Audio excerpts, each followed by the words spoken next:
प्राक्तन chief justice D Y Chandrachud के ऊपर CBI जांच शुरू हो गया। क्यों, कैसा हुआ, क्यों हुआ ऐसा जांच? राष्ट्रपति ने आदेश दिया सीबीआई को। डीवाई चंद्रचूड़ जो थे चीफ जस्टिस, उन्होंने हाल ही में रिटायर किया। रिटायर होने के बाद राष्ट्रपति ने आदेश दिया उनके ऊपर जांच करने, इन्वेस्टिगेशन करने के लिए सीबीआई को। ऐसा ऐसा क्यों हुआ? कोई राष्ट्रपति ने उसको सीबीआई इन्वेस्टिगेशन करने के लिए आदेश दिया क्योंकि वो बहुत अच्छे व्यक्ति थे। क्यों हुआ, ऐसा क्या हुआ? दरअसल ऐसा हुआ है कि डीवाई चंद्रचूड़ एक मामला को लेकर अति सक्रियता देखा गया था डीवाई चंद्रचूड़ के अंदर। ऐसा क्या है?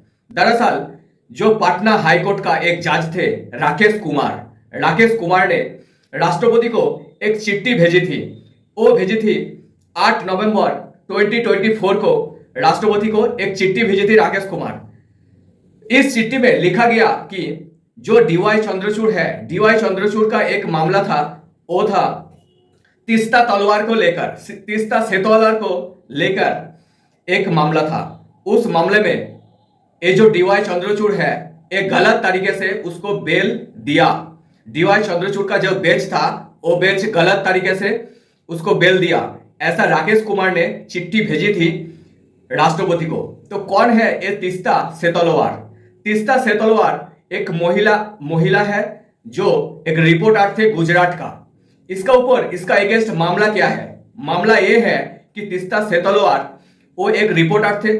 उन्होंने जो गोधरा कांड हुए थे 2002 में गुजरात में, गोधरा कांड में उन्होंने फैब्रिकेटेड कंटेंट बनाई, उन्होंने ऑल्टर्ड कंटेंट बनाई जो असल में नहीं थे। वो कंटेंट वो रिवील आउट किया, लोगों को बीच में वो भड़क चुका है। एक कंटेंट को लेकर एजिटेशन हुआ है एंड लोग भड़क गई एंड बहुत सारे लोगों के दौरान असल्ट हुआ है। तो ऐसा एलिगेशन ये जो तीस्ता सेतोलवार है इसके अगेंस्ट है। तो ये मामला पहले गुजरात का जो लोअर कोर्ट है, लोअर कोर्ट में गया। लोअर कोर्ट इसका बेल खारिज कर दिया। उसके बाद गुजरात का जो हाई कोर्ट है, हाई कोर्ट में गया। हाई कोर्ट में भी इसका बेल खारिज कर दिया।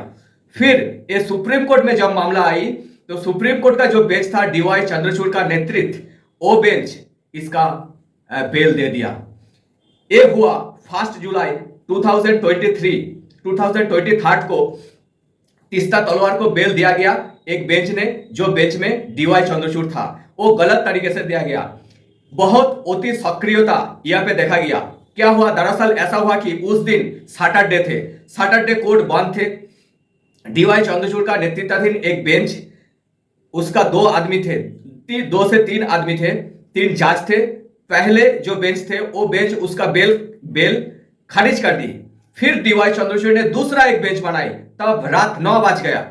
दूसरा एक बेंच बनाई, दूसरा बेंच उसको बेल दे दिया। दूसरा जो बेंच था वो जो 3 जज थे डीवाई चंद्रचूड़ का लेकर, 3 जज फोन पर डिस्कशन किए थे एंड फोन पर बेंच बनाई। जो बेंच बनाए थे वो फोन पर थे।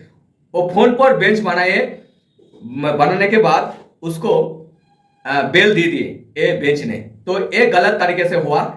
ये राकेश जो कुमार पटना का जज थे, उन्होंने राष्ट्रपति को चिट्ठी लिखी थी। तो डीवाई चंद्रचूड़ जो है उनका रिटायर होने के बाद राष्ट्रपति ने ये सीबीआई को इन्वेस्टिगेशन करने के लिए सौंपा गया था। तो ऐसा हुआ है क्योंकि आप जानते हो जब कोई सुप्रीम कोर्ट का जज थे और हाई कोर्ट का जज थे, उसके अगेंस्ट आप कोई मामला नहीं कर सकते हो, उसके अगेंस्ट सीबीआई कोई कार्रवाई नहीं कर सकते, ईडी कोई कार्रवाई नहीं कर सकते। ऐसा कानून उन्होंने खुद ने बनाया। तो वो जो जज है वो जज भगवान के भी, गॉड के भी ऊपर से है। तो ऐसा कानून उन्होंने खुद ने बनाई। तो ऐसा हुआ। तो उसको रिटायर होने के बाद सीबीआई को सौंपा गया ये इन्वेस्टिगेशन करने के लिए। तो ऐसा हुआ। तो ये सिर्फ एक ही केस नहीं है, बहुत सारे ऐसा केस है जो डीवाई चंद्रचूड़ के तरफ से गलत तरीके से जजमेंट दिया गया। ऐसा एक केस है जो आरजी कौर का केस है वेस्ट बंगाल में। आरजी कौर केस में क्या है कि डीवाई चंद्रचूड़ बोले थे कि जो जूनियर डॉक्टर वो आंदोलन कर रहे थे, तब डीवाई चंद्रचूड़ ने बोले थे कि जूनियर डॉक्टर को 7 दिन का अंदर ज्वाइन करने के लिए। लेकिन 7 दिनों के बाद जब वो डॉक्टर ज्वाइन नहीं किया अस्पताल में, तब फिर से डीवाई चंद्रचूड़ ने बोला एक कोर्ट अगेंस्ट कंडेम्ड हो रहा है, उसके ऊपर जूनियर डॉक्टर के ऊपर कार्रवाई करी जाएगी। तो ऐसा डीवाई चंद्रचूड़ ने बोला था। तो सिर्फ एक ही केस नहीं है, बहुत केस ऐसा था जो डीवाई चंद्रचूड़ का जो बेंच था उन्होंने गलत तरीके से ये जजमेंट दिया। इसलिए सीबीआई इन्वेस्टिगेशन होने जा रहे हैं। राष्ट्रपति आदेश दे दिया सीबीआई को कि डीवाई चंद्रचूड़ को इन्वेस्टिगेशन करने के लिए बहुत जल्द डीवाई चंद्रचूड़ को डाका जाएगा सीबीआई का दफ्तर में। तो आप कमेंट बॉक्स में जरूर लिखो, जो ये जज है ये लोग खुद का भगवान समझते हैं, खुद का गॉड समझते हैं, इसका कोई लॉ नहीं है, इसका जो नियोग प्रोसीड्योर है उसके ऊपर कोई लॉ नहीं है। ये जब जज में बैठा रहे थे तब उसके ऊपर कोई आप कार्रवाई नहीं कर सकते, आप जज नहीं कर सकते, आप इन्वेस्टिगेशन नहीं कर सकते। तो ऐसा इन्होंने खुद लॉ बनाए। तो आप कमेंट बॉक्स में जरूर लिखो, ये जो जज है सुप्रीम कोर्ट और हाई कोर्ट का, तो ये जज खुद को गॉड समझता है, ये सही है कि गलत है।